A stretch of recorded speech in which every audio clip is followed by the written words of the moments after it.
Salut, bonjour Fabrice. Comment ça va? Oui, ça va bien, merci beaucoup. Content de te voir, content de te rencontrer, enfin content de pouvoir commencer cette conversation avec toi. Ça me fait beaucoup plaisir d'avoir cette conversation avec toi. Ça me fait beaucoup plaisir parce que Et c'est non, la première fois pour moi d'avoir un entretien avec un écrivain haïtien.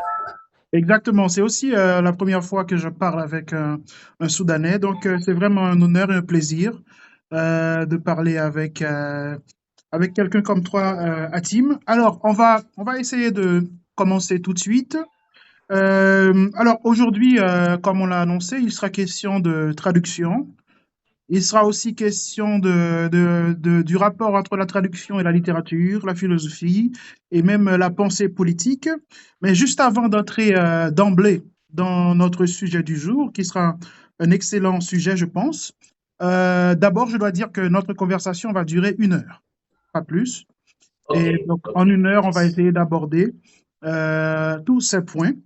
Mais je commence par une petite présentation de toi quand même. Alors, ce que je sais de toi, c'est que tu es diplômé donc de la faculté du Caire. Tu me dis si je me trompe, et que tu es poète, écrivain et traducteur, et que tu as traduit aussi énormément de textes français qui viennent du français. Tu as traduit des Haïtiens, je crois, des Antillais même. Ensuite, donc tu traduis ces textes du français en anglais ou du français en arabe? Le français en arabe et l'anglais en arabe. Et l'anglais en arabe. Très bien.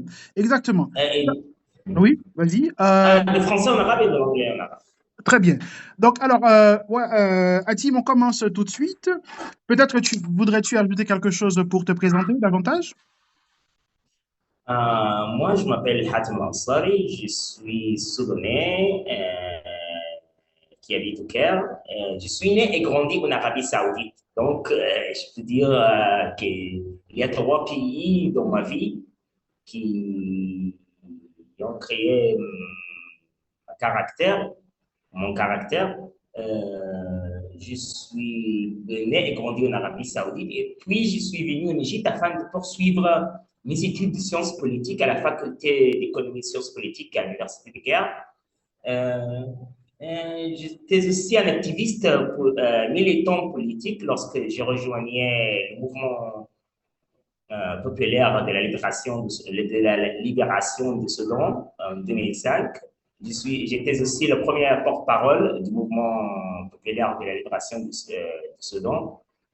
C'était le premier porte-parole de ce mouvement au Caire. C'était après la séparation du Sud-Soudan en 2011. J'aime écrire, j'aime parler, j'aime bavarder, j'aime avoir des contacts de quatre coins du monde. J'aime toujours avoir des amis de quatre coins du monde. J'aime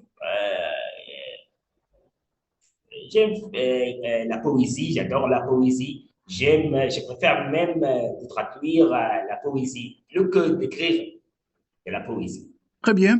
Et Euh, pour ce qui concerne ton... Alors, tu nous as parlé un peu de ton parcours de militant, ce qui est très honorable.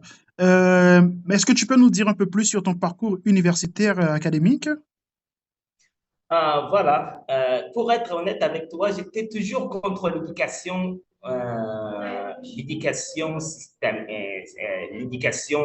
officielle.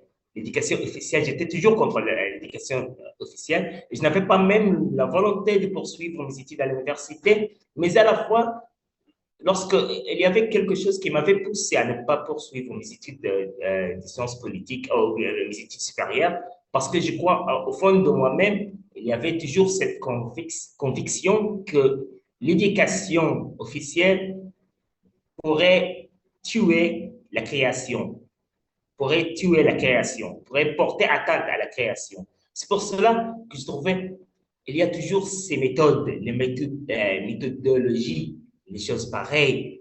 Il y a toujours ça. Cela pourrait tuer la création. Donc, c'est pour cela que je ne voulais pas rejoindre la faculté ou bien l'université. Mais dans un moment aveugle, je me suis dit, pourquoi pas? Pourquoi pas aller à l'université? Pourquoi pas aller à l'université? Et voilà, j'ai terminé mes études de sciences politiques en 2005. Mais certains m'ont dit pourquoi pas poursuivre ces études, pourquoi pas obtenir, il faut obtenir, par exemple, pourquoi pas préparer une thèse de magistère, et puis le doctorat, et des choses pareilles. Je me suis dit, ça suffit, ça suffit. J'aime continuer ma vie comme ce qu'elle est, c'est tout. Très C'est bien. pour cela. Donc, Mhm. mais à la fois, je peux dire que mon expérience à la faculté n'était vraiment pas, malheureusement, n'était vraiment riche, n'était pas riche. Lorsque je pense que je pense que c'est quelque chose qui règne, bien qui tendre ses ailes sur le monde entier, parce que je pense que l'éducation officielle dans n'importe quel pays dans le monde entier est bien réglée par l'autorité. Et si on peut revenir à Michel Foucault et cette relation entre la connaissance Et et le pouvoir. l'autorité, le pouvoir, oui, le pouvoir. C'est pour cela, je pense que l'expérience n'était vraiment pas riche, n'était vraiment agréable, mais j'ai obtenu mon certificat. Très bien. Merci beaucoup, Hatim, pour ces données biographiques qui nous permettent de comprendre au moins déjà, pour commencer, on comprend déjà que tu as un esprit un peu rebelle. Un peu Même plus dire rebelle, oui, oui, je un me peu, rappelle, oui, plus dire ça. un peu anti-système. Voilà. Oui, Euh, oui, je suis anti-système. Très bien. Alors, du coup, pourquoi la traduction? Ah, voilà la question ici. Pour répondre à cette question, euh, il s'agit de la langue. Mais laisse-moi citer quelques phrases de Mille Plateaux. Mille Plateaux, c'est l'ouvrage Deleuze et de Gilles Guattari. Deleuze, exactement. Laisse-moi citer, lorsque tout a commencé avec la langue, la question n'est pas de se territorialiser sur un dialecte ou un patois, mais de territorialiser la langue majeure. Les Noirs américains ne posent pas le black à l'English. Ils font avec l'américain qui est leur propre langue un black English. Les langues mineures n'existent pas en soi, n'existent que par rapport à une langue majeure. Ce sont aussi des investissements de cette langue pour qu'elle devienne elle-même mineure. Conquérir la langue majeure pour y tracer des langues mineures encore inconnues, se servir de la langue mineure pour faire filer la langue majeure, le terme mineur et l'étrangère dans sa propre langue. Pour moi, je voulais vraiment envahir la langue majeure. C'était une volonté d'envahir la langue majeure. La traduction et la poésie, pour moi, ce sont deux faces d'une seule monnaie. Deux faces d'une seule monnaie. La littérature et la traduction, la littérature en général et la traduction sont deux faces d'une seule monnaie. C'est pour cela que tout a commencé, cela que j'ai dit que tout a commencé avec la langue. Et j'étais vraiment touché, pour être honnête avec toi, j'étais vraiment touché par l'idée de créole, créole antillais. Je me souviens toujours que la première fois que j'ai traduit un texte poétique pour un écrivain haïtien, c'était il y a 15 ans. C'était James Noy, le poète haïtien très connu. Le texte est très. J'étais vraiment touché par cette langue. C'est une langue française, mais à la fois l'esprit entier, l'esprit créole, l'esprit euh, entier règne, impose sa loi sur la poésie, sur la langue. C'est quelque chose que j'apprécie vraiment chez trois sortes de la littérature, ou bien trois genres, la littérature antillaise, et la littérature, ou bien la poésie de Léopold Sédar Senghor. Et il y a aussi, je pense, Ernest Pépin, un écrivain guadeloupéen. J'aimais vraiment, c'est quelque chose qui m'a poussé, parce que, pour être honnête avec toi, ce n'est pas moi qui avais choisi d'être un traducteur, mais c'est la traduction qui m'avait choisi. C'est Alors, la traduction qui m'avait choisi. très bien. C'est-à-dire que la traduction t'a choisi, peut-être parce que justement la traduction te permettait de faire le lien entre plusieurs cultures. Exactement, exactement. C'est quelque chose par nature. Une fois, j'ai fermé mes yeux, une fois que je les ai ouverts, j'ai trouvé que je suis un traducteur. C'est tout. Très bien. Alors, c'est ça. Est-ce que ça veut dire, du coup, ton rapport à la traduction, c'est un rapport de relation. Ça te permet de mettre en relation deux cultures, des peuples. Et du coup, On voit tout de suite qu'il y a peut-être un rapport entre traduction et pensée politique. Traduction et pensée politique, puisqu'on met un rapport des cultures, puisqu'on met un rapport des sociétés, puisqu'on passe d'une société à une autre, il y a donc un lien évident entre l'acte de traduire et l'événement ou l'élément politique, ou le fait politique. Exactement. Et si je peux aborder cette question, mais à travers mon expérience personnelle, lorsque je suis soudanais et à la fois j'habite en Égypte, ici, lorsque je dis que tous les problèmes du monde, tous les problèmes, n'importe quel problème dans ce monde-là commence avec la langue. Donc, en ce qui concerne les crises politiques, si le conflit des idées politiques, ce conflit-là, c'est un conflit des mots. Lorsque je suis d'accord avec celui qui dit que la civilisation a commencé quand un homme primitif a décidé de lancer un mot au lieu de lancer une pierre. De lancer un mot au lieu de lancer une pierre. Certains pourraient dire que d'insulter quelqu'un, c'est la diplomatie primitive. Même d'insulter quelqu'un, c'est la diplomatie primitive. Je pense que c'était un écrivain espagnol qui s'appelle Rafael Sanchez Ferlosio. Il disait que la diplomatie primitive ou bien la diplomatie a commencé avec d'insulter quelqu'un. Au lieu de lancer une pierre sur lui, tu l'as insulté. Donc, la langue aussi, c'est quelque chose qui, il y a quelques minutes, j'ai cité Michel Foucault et le pouvoir et la connaissance, ou bien la connaissance, le savoir et le pouvoir.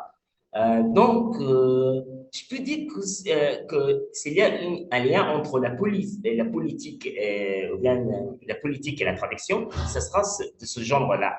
C'est le savoir. Ici, d'un côté, on a savoir et de l'autre côté, on a pouvoir. Traduction, c'est savoir. Pour moi, la traduction, c'est un savoir. Et à la fois, on a l'autorité, le pouvoir qui si on parle politique, si on parle politiquement, lorsque le pouvoir politique euh, fait toujours son maximum pour faire enchaîner la langue, enchaîner la langue. Par exemple, dans les sociétés rurales et les paysans, on a toujours ce plaisir de parler. On a toujours ce plaisir de parler. Et si, par exemple, quand je rentre chez moi au Soudan, village natal, je trouve que les hommes ont toujours des expressions qui n'existent pas dans la ville, où la politique fait la loi. Donc, je pense que plus que nous sommes proches de la politique, plus qu'on perd la langue, plus qu'on perd la langue. Parce que on se retrouve quand nous sommes incapables de trouver des mots pour tout exprimer lorsqu'il y a toujours ce pouvoir qui dit non, qui dit non, il ne faut pas faire ça, il ne faut pas changer, il ne faut pas parler, il ne faut pas... Et laisse-moi aussi citer quelque chose que je peux alors, même que ça n'a rien à voir avec la politique, mais laisse-moi citer. Il y a un proverbe arabe qui dit la poésie la plus douce, c'est la poésie la plus menteuse. Et si, lorsque j'appartiens à une société arabophone, je peux dire que le mensonge de la politique se mélange avec le mensonge de la poésie pour créer un créole de mensonges totalement différent de celle-ci, les deux sortes de mensonges qui existaient auparavant. Très bien. Alors, ce que tu dis, c'est extrêmement intéressant, surtout sur le rapport savoir-pouvoir. C'est-à-dire que le traducteur va se trouver au milieu, peut-être, entre le savoir et le pouvoir, parce qu'il est celui qui a accès au savoir et qui peut le traduire, qui peut traduire le savoir d'une langue à une autre, et du coup détient un certain pouvoir. d'une certaine manière. Déjà, le traducteur lui-même détient un certain pouvoir. Le pouvoir de traduire, la Le connaissance qu'il faut pouvoir de pour traduire, pouvoir le traduire. Maintenant, cette traduction, prenons un exemple très simple. Peut-être, par exemple, disons que le manifeste du Parti communiste de Marx n'avait jamais été traduit en arabe. Un exemple.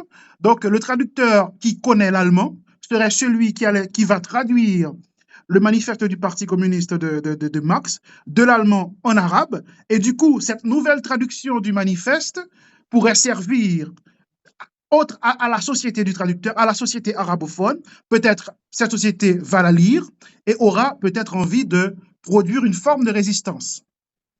Exactement, Du coup, exactement. Complètement. on traduit pour résister aussi, on peut traduire pour résister, on traduit pour diffuser et on peut traduire pour déconstruire. Exactement. On traduit pour ces raisons-là. Et à la fois, il ne faut pas oublier qu'il y a un dicton italien qui dit le traducteur, c'est un prêtre. Et je cite encore une fois Gilles Deleuze lorsqu'il disait que la création, c'est une trahison. Voilà, de trahir aussi, c'est quelque chose, je pense, de trahir, c'est un acte politique par nature. Trahir quelqu'un, c'est un acte politique par nature. Donc, il y a aussi des choses communes entre la politique et la traduction. Il y a toujours des choses communes entre la politique lorsque la trahison existe entre les deux. C'est le lien qui entretient les deux, la trahison. Celui qui traduit est trahi. Et Traduire, c'est celui trahir. qui... Exactement. Traduire, c'est trahir. Mais du coup, mais tu peux terminer ton analogie. Alors, comment tu expliques ce lien par la trahison entre la traduction et la politique? Euh, Est-ce que tu peux dire qu'il y a une sorte de trahison positive? Peut-être. Pourquoi pas? Lorsque la création, c'est une trahison, donc pourquoi pas qu'on dit que la création, c'est quelque chose de positif, je pense positif. Donc, le lien ici, pour bien expliquer le lien entre la trahison, ou bien la traduction et la politique, c'est le lien qui est la trahison, on peut dire que euh, le traducteur, lorsqu'il traduit, il trahit la langue, il trahit sa propre langue, il trahit l'autre langue, langue de l'autre écrivain. Mais à la fois, l'homme de la politique, les politiciens en général, ils trahissent une patrie entière, une patrie entière. Mais à la fois, la trahison pour les traducteurs n'est pas un objectif en elle-même, bien en lui-même. La trahison n'est pas un objectif. Bon, Oui, mais il n'a c'est pas un le... moyen. Voilà. Exact, c'est un moyen. Mais pour l'homme politique, il ne pourrait jamais vivre sans trahir. C'est pour cela que j'ai quitté la politique. C'est pour cela que j'ai quitté la politique. Parce que je me suis retrouvé en train de commettre une trahison que je n'aime pas. Oui, je ne suis pas Peut-être que contre la peut-être... trahison, mais Voilà. je C'est peut-être suis contre la trahison qui ne me plaît pas. Exactement. Voilà. Alors, c'est justement ça. Alors, dans la Voilà. traduction, on est face à une trahison positive et une négative dans la politique, une trahison négative en politique. Le Exactement. plus souvent, les négatives. Exactement. Alors, si dans la traduction, on trahit le texte, et dans la politique, on trahit des hommes. Exactement. On trahit les textes et dans la politique, on trahit les hommes. Et c'est ça, c'est peut-être ça la différence. Alors, c'est très intéressant. Je pense qu'on va revenir sur ça au fil de notre conversation. Mais essayons maintenant de rentrer dans la traduction, le rapport entre traduction et littérature. Alors, tu disais que tu as traduit des poèmes, tu as traduit peut-être des romans. Du coup, est-ce que c'est pourquoi essayer de traduire pourquoi la littérature en fait? Pourquoi tu traduis des poèmes?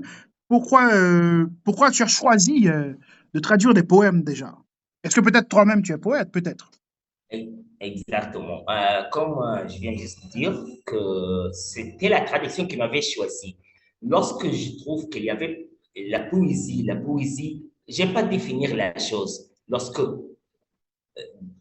Lorsqu'on définit quelque chose, on met un terme à son devenir. J'aime pas définir la chose pour ne pas mettre un terme à leur devenir.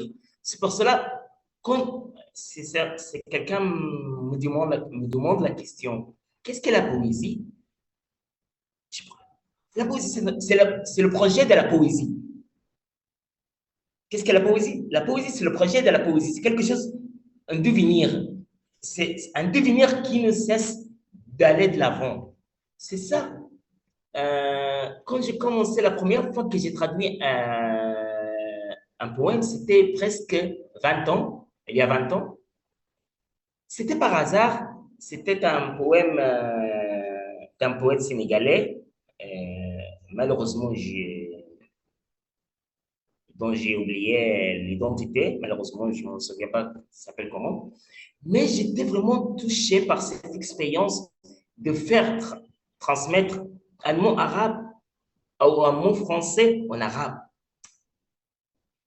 C'était la question, l'analogue. Qu'est-ce qu'il y a en commun entre ce mot-là et son équivalent en arabe? Pourquoi même les sonorités du mot, les sonorités du mot. Par exemple, il y a aussi, par exemple, il y a aussi des expressions. Par exemple, en anglais, on dit it warmed my heart. It warmed my heart. Ça réchauffe mon cœur. Mais en arabe, on dit atlaja sadri. Cela a rendu mon cœur froid. Cela a rendu mon cœur froid. C'est parce que le milieu arabe, c'est un milieu chaud. Donc, on ne se sent pas, pour avoir plaisir ou pour être heureux, il faut avoir quelque chose de froid. Un peu de fraîcheur. Mais exactement. C'est ça. Comment on dit que ce mot-là est l'équivalent de l'autre mot. Mais cette culture-là, est-ce que c'est l'équivalent de l'autre culture ou bien c'est quelque chose qui l'oppose? Est-ce qu'il y a des choses en commun? Est-ce qu'il y a des choses que n'ont rien? Est-ce qu'il y a des choses qui sont complètement différentes? Il y a toujours ces choses-là, il y a toujours ces questions-là. Alors, tu poses justement le problème de la traduction des images, de la traduction littérale. On ne traduit pas littéralement. Exactement, c'est ça, c'est ça. Mais à la fois, pour réaliser cet équilibre, comment garder le sens, comment garder l'esprit de ce texte-là sans trahir et à la fois on rentre toujours à la trahison. Comment garder l'esprit de ce texte, mais à la fois le rendre compréhensible pour le lecteur arabe. C'était un défi difficile pour moi. J'aime beaucoup ton exemple, Hatim, et ça prouve justement le combat du traducteur, peut-être la finesse que le traducteur doit avoir pour comprendre véritablement les deux cultures, peut-être même les deux civilisations, les deux rapports au monde. Pour passer d'une traduction à une autre, il faut comprendre peut-être les deux mondes. Alors, est-ce que le traducteur est le co-auteur du texte?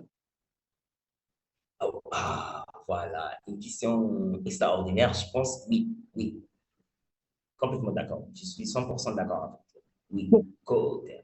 C'est le co-auteur. Je suis vraiment. Ah bon? Exactement. Elle n'est pas moins créatif que l'auteur lui-même. Elle n'est pas moins créatif que l'auteur lui-même. Laisse-moi raconter une expérience avec Ernest Pépin. C'est un romancier guadeloupéen. Son roman Cantique de Tortorelle, qui est sorti il y a 20 ans, je me souviens toujours un extrait ou bien un terme, ma commère. Ma commère, dans la culture antillaise, c'est la grande-mère.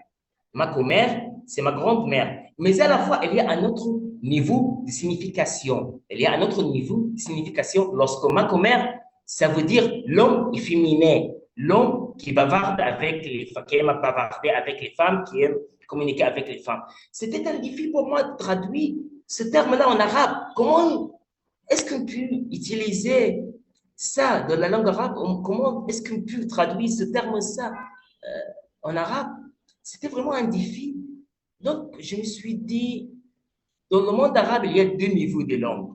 Deux niveaux. La langue arabe officielle et la langue arabe parlée ou bien utilisée par les hommes et les gens, comme tu appelais la langue arabe populaire, dialecte, le dialecte. Donc, je me suis dit, pour trouver un mot équivalent à ma commère, il faut chercher dans ma culture, ma propre culture soudanaise. Il y a des termes utilisés par les hommes, des termes sauvages, des termes vulgaires, mais à la fois, ils pourraient ajouter quelque chose pareil, un terme pareil dans le roman. Mais il y a toujours, dans le monde arabe, il existe toujours ce problème de tabou. Les tabous existent toujours dans le monde arabe. Il y a, par exemple, tu connais bien le roman de Daniela Frière, Comment faire l'amour avec un nègre sans se fatiguer. Oui. Jusqu'à ce moment, ce roman-là est apparu il y a 40 ans. Jusqu'à ce moment, il n'a pas été traduit en arabe. Un roman mondial. Un roman mondial, un roman qui a défrayé la chronique, qui a fait beaucoup de polémiques sur l'échelle mondiale. Mais jusqu'à ce moment, ça fait 40 ans qu'il est apparu.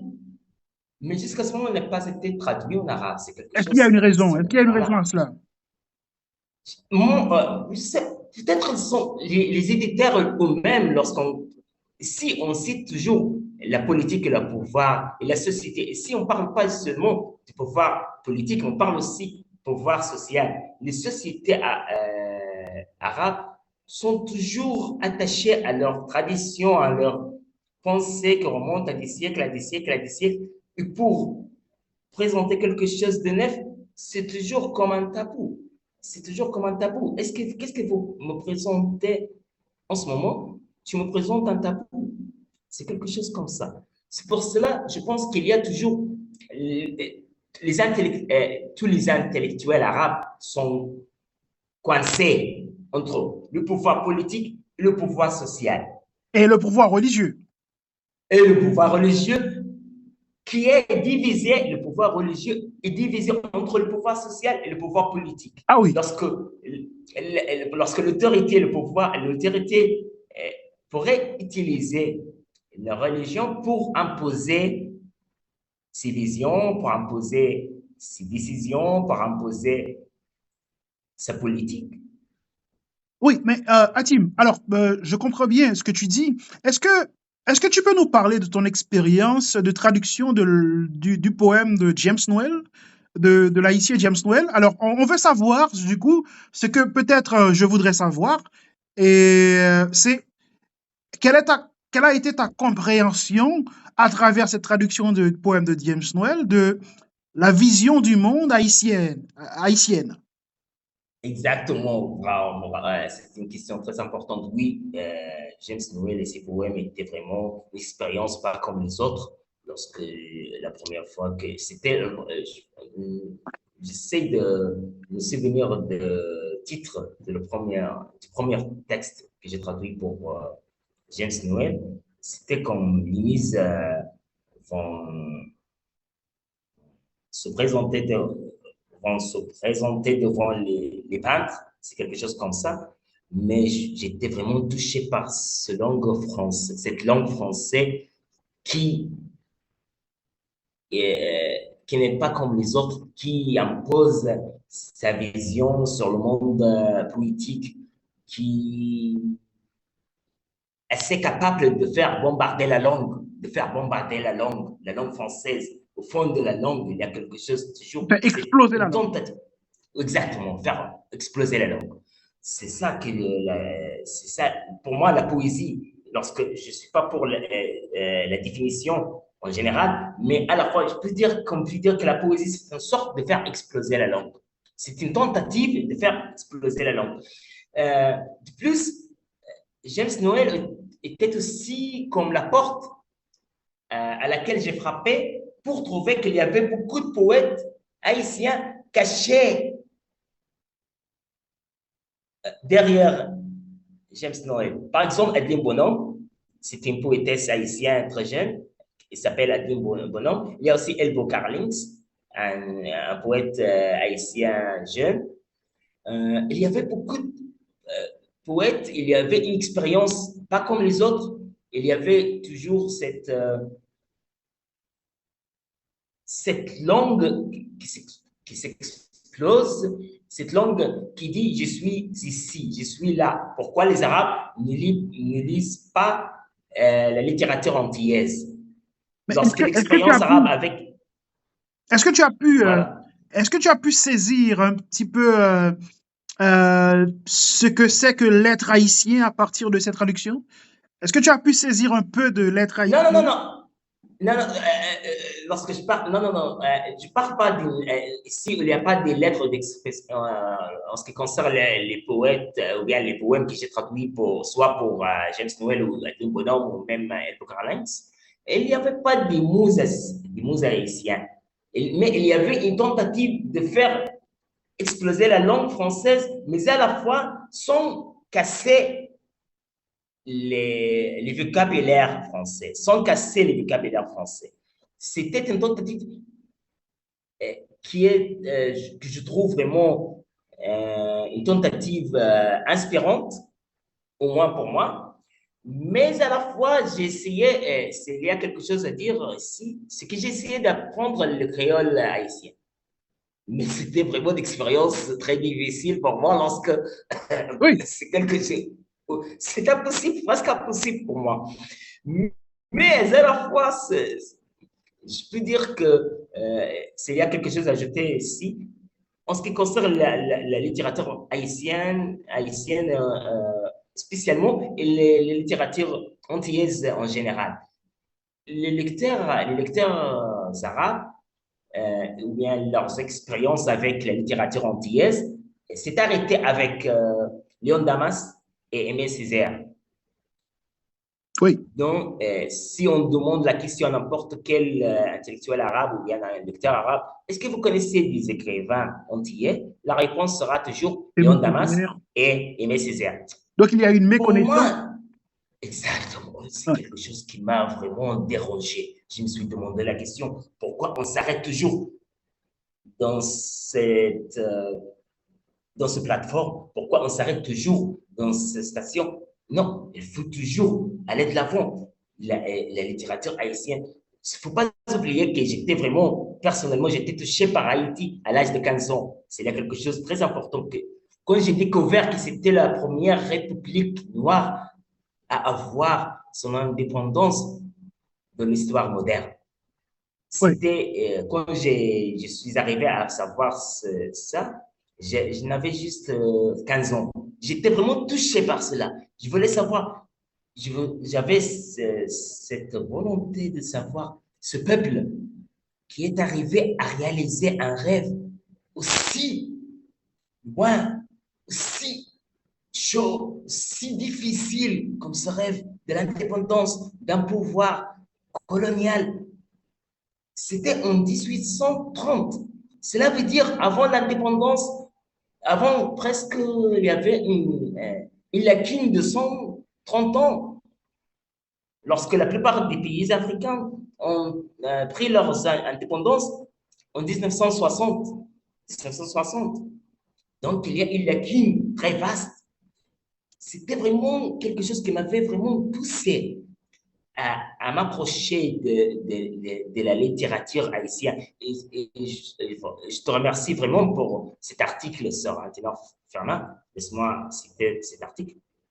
Un article qui m'avait vraiment aidé à retrouver ces souvenirs que je garde toujours au fond de moi-même C'est lorsque intéressant.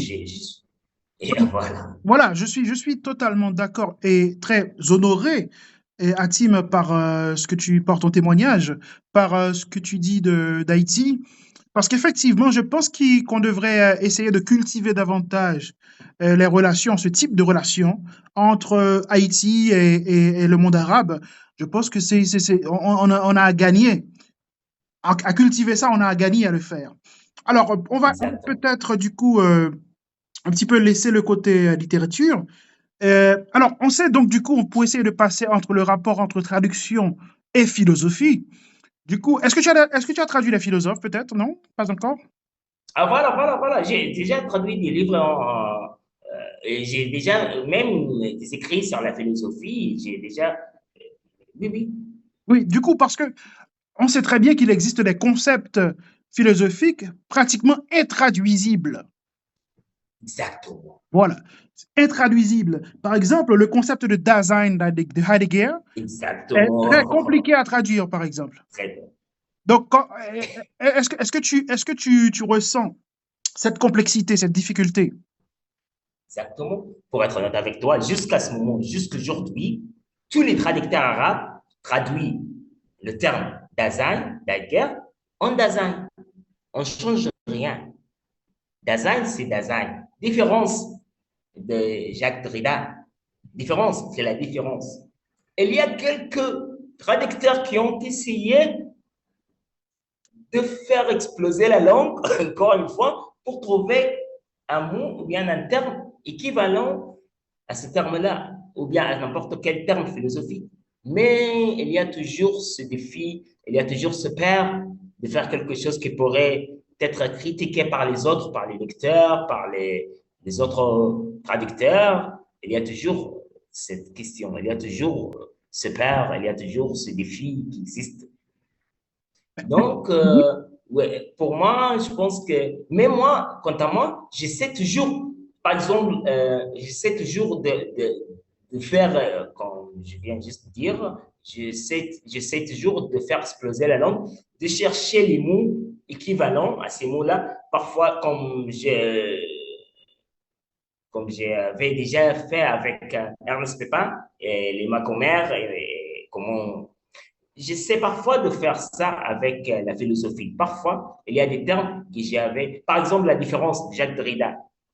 La différence de Jacques Derrida, euh, il y avait un processus de translittération. Translittération, différence, mais les lettres A au milieu, entre deux parenthèses.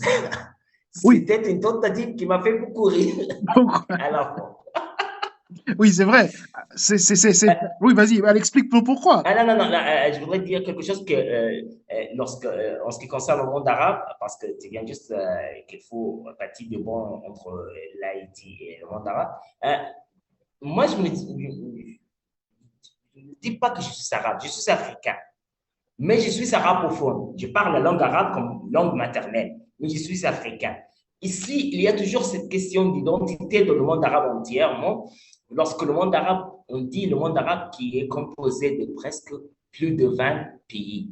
Mais ces pays, il y a d'autres races, il y a beaucoup d'ethnies, il y a beaucoup de races, il y a beaucoup de communautés qui ne parlent pas la langue arabe, qui ne sont pas arabes, qui n'ont rien à voir avec la culture arabe, mais à la fois on dit le monde arabe. C'est C'est juste un pour peu, ça manque de précision. quelque chose. Oui, exactement. Très bien, je comprends. Alors, pour un peu revenir à la difficulté qu'on peut rencontrer à traduire des textes philosophiques, à cause justement des concepts, les concepts sont lourds parfois. Est-ce qu'il existe des concepts dans ta langue, en arabe ou peut-être de ta langue d'origine, du Soudan? Est-ce qu'il existe des concepts philosophiques intraduisibles? Si oui, lesquels? Pour être honnête avec toi, la culture arabe n'a pas beaucoup contribué de la culture, de la philosophie moderne. Mais à la fois, il ne faut pas oublier qu'un personnage comme Averroes et son rôle lorsqu'il avait déjà transmis la littérature, la philosophie grecque pour le monde moderne. Il y a aussi Avicenne, il y a Al-Farabi. Exactement. Donc, mais on connaît bien qu'il y a presque 5 siècles, 7 siècles, 8 siècles, la civilisation arabe a connu une chute vers le bas. Donc, la culture arabe devient de plus en plus une culture qui reçoit. Il ne donne pas, il reçoit toujours, il reçoit, il reçoit, il reçoit. Il ne donne pas, il ne fabrique pas ses propres termes, il ne fabrique pas ses propres idées, il ne fabrique pas ses propres notions. Il reçoit juste, la culture arabe, elle reçoit juste ce que la culture Occidental. occidentale, exactement, nous présente, nous donne. On essaie juste, on joue, tous les Arabes sont des traducteurs. Même les penseurs arabes, on peut dire qu'ils sont des traducteurs cachés. Parce Traducteurs qu'il ne cachés. propose rien. Il ne propose rien de nouveau. Exactement. On ne propose rien, exactement. Il n'y a pas un traducteur authentique, il n'y a pas un penseur authentique. un penseur créatif, un penseur qui pourrait faire quelque chose pour changer la situation, pour changer le monde, pour changer le... C'est la philosophie, la différence entre la philosophie et la sagesse, à mon avis, c'est que, comme Gilles Deleuze disait, la philosophie, c'est d'inventer les concepts, d'inventer les concepts. Mais la sagesse, c'est de garder les concepts comme ce qu'ils sont.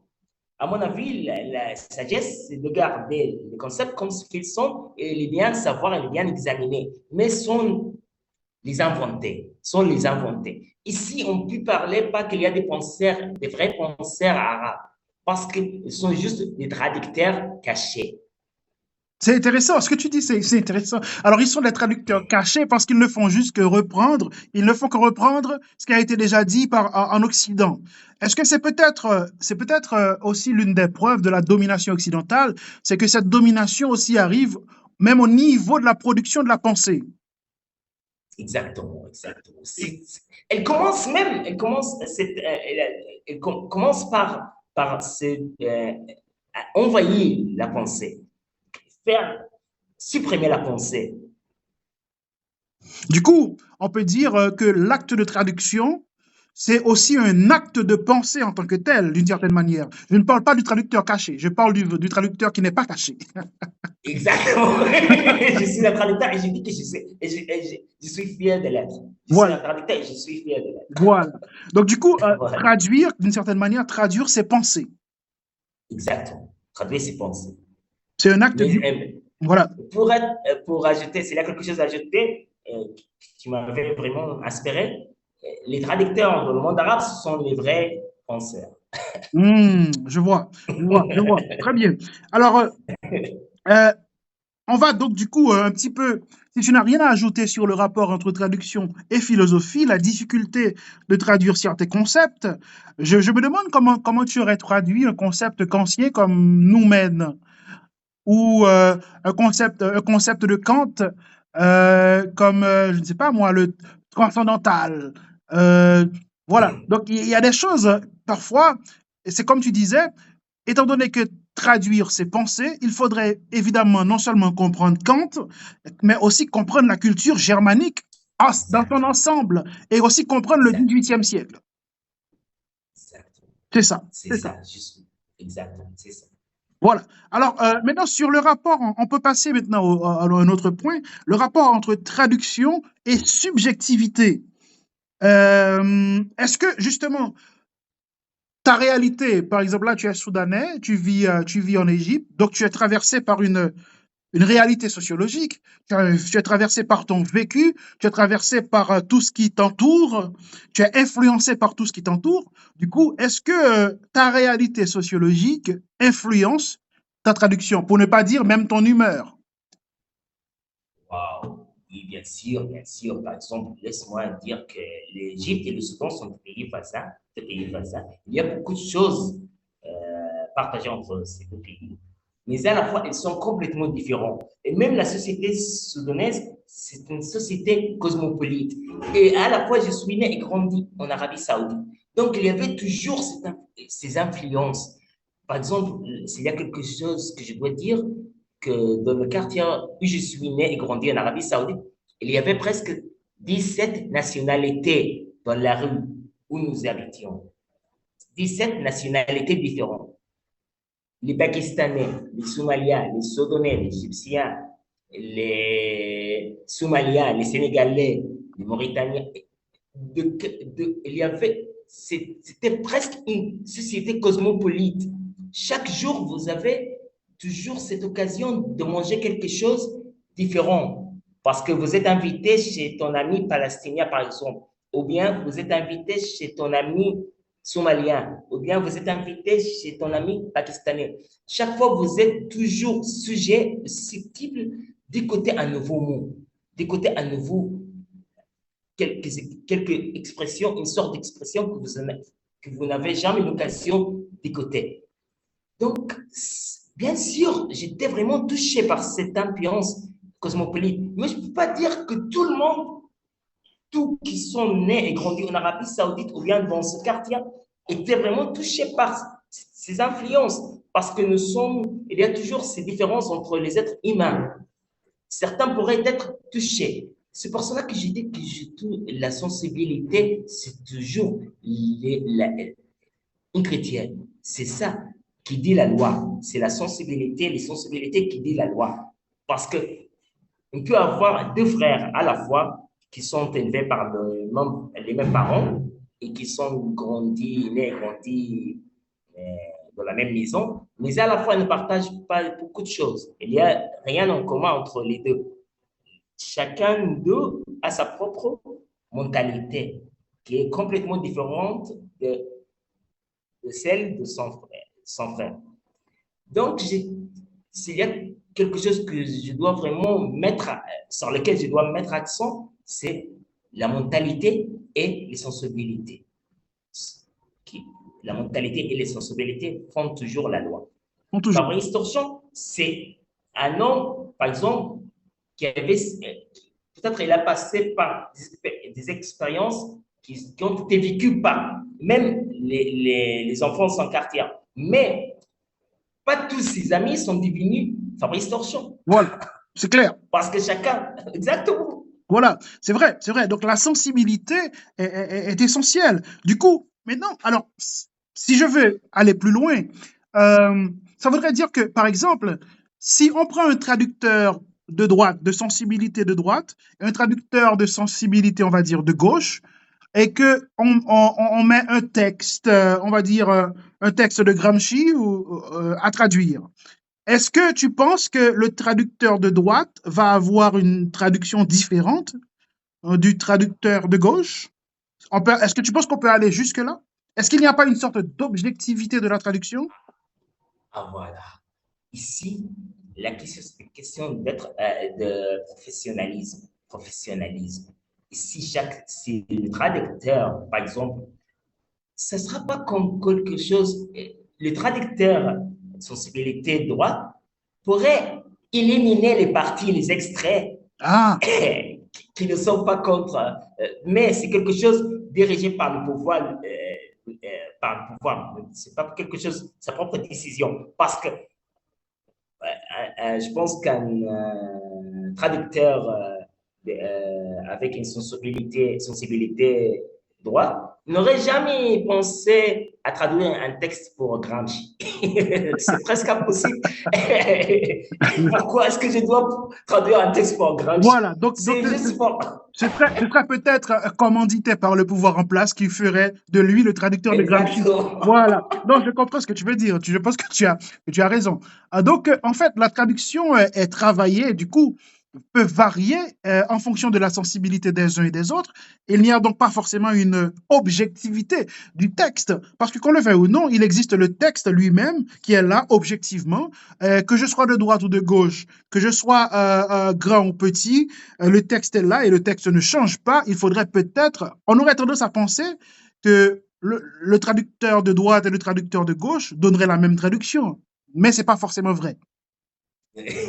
Voilà. Peut-être, ah oui. Parce que la traduction, c'est toujours une question de choix. De choix. C'est moi qui choisis les textes qui me plaisent. Par exemple, tu te souviens, le premier texte que j'ai traduit pour toi, c'était comme un parallèle entre Entre Foucault et France Fanon. Fanon et Michel Foucault. Ce n'était pas toi qui m'as proposé de traduire ce texte-là. C'était moi qui a choisi ce texte. C'était moi qui a choisi ce texte. Un traducteur de sensibilité droite n'aurait jamais choisi un texte pareil. N'aurait Voilà, jamais c'est clair, choisi un texte c'est pareil. clair, c'est clair, c'est clair. Pourquoi s'impliquer dans une affaire pareille?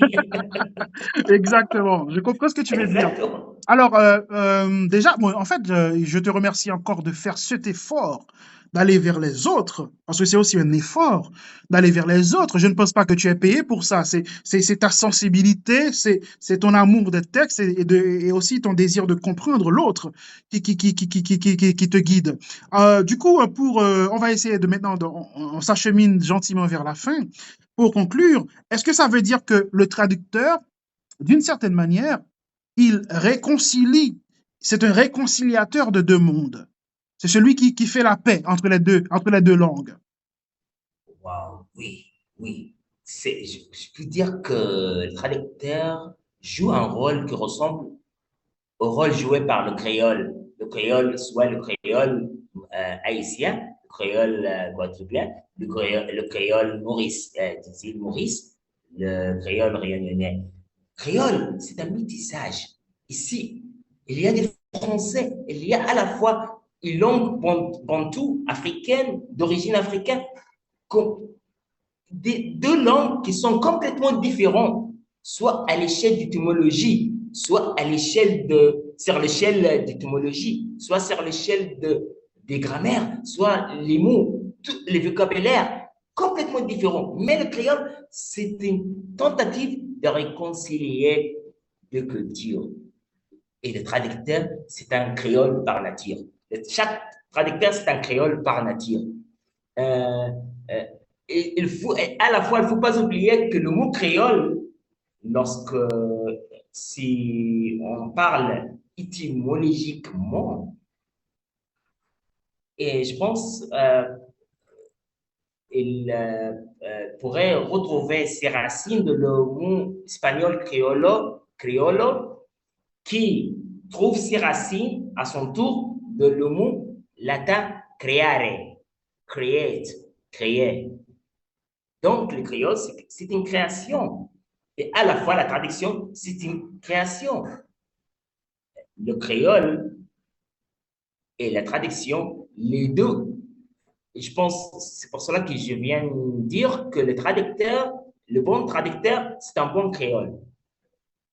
C'est un homme, je pense que la traduction et le créole, les deux sont, pour être un bon traducteur, il faut vraiment être un bon créole. Et pour avoir un créole, un vrai créole, il faut avoir une île, l'insularité, l'insularité. Donc, le traducteur doit être isolé et non pas isolé à la fois.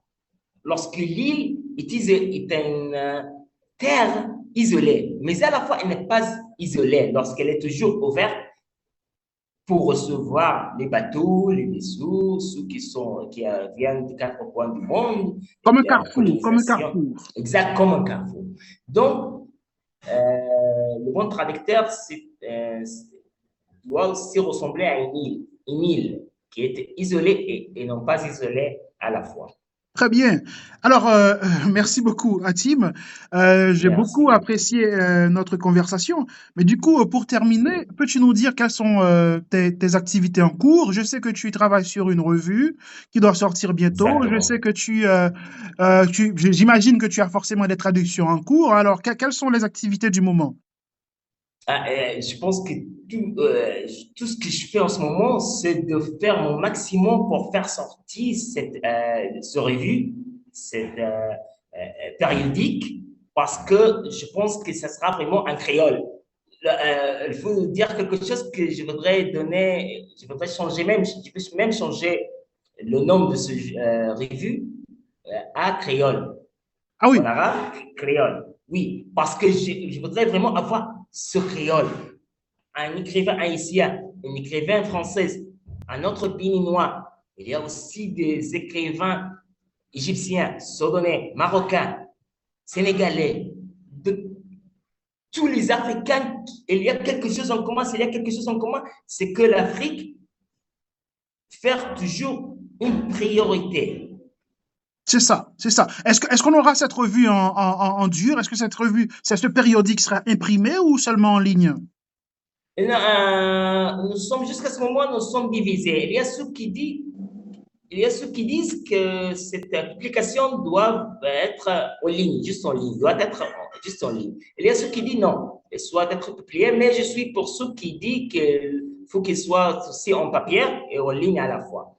Et Inch'Allah, on verra ce revue, Inch'Allah, en papier et en ligne à la fois, Inch'Allah. Très bien, parce que moi, je vais la voir. Je pense que je vais l'acheter. Dès que ce sera disponible, je vais l'acheter. Vraiment, Et nous étions vraiment très heureux, très ravis d'avoir avec nous. Et pour ne pas oublier, même les amis là-bas dans notre région, comme je leur, j'étais en train de parler avec notre entretien qui aura lieu ce soir. Ils m'ont dit passe mes saluts, passez mes saluts, et nos bonjours et même nos bonsoirs à cet écrivain qu'on apprécie vraiment ses articles, cet homme haïtien, qu'on apprécie vraiment ses articles, ses écrits.